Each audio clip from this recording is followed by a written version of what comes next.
How to add Roblox to your desktop on PC. This tutorial shows you how to create a desktop shortcut for Roblox that's already installed on your computer. First, click on the Start button at the bottom left of your screen. After that, type in Roblox in the search bar to find it. From there, right-click on Roblox from the search results. At this point, click on Open File Location to open the folder where the Roblox shortcut is stored. In the next step, right-click on the Roblox shortcut inside that folder and click on Open File Location again to navigate to the actual installation folder. Following this, you'll now see the Roblox executable file inside the installation folder.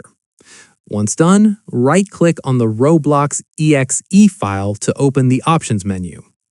From here, hover over Send To from the list of options. At this stage, click on Desktop to create a shortcut and send it directly to your desktop.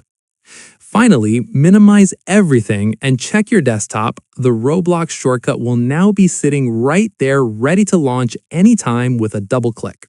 And that's it. If this guide helped you add Roblox to your desktop, give it a like, subscribe for more Roblox tutorials, and tap the bell icon for updates. See you in the next one.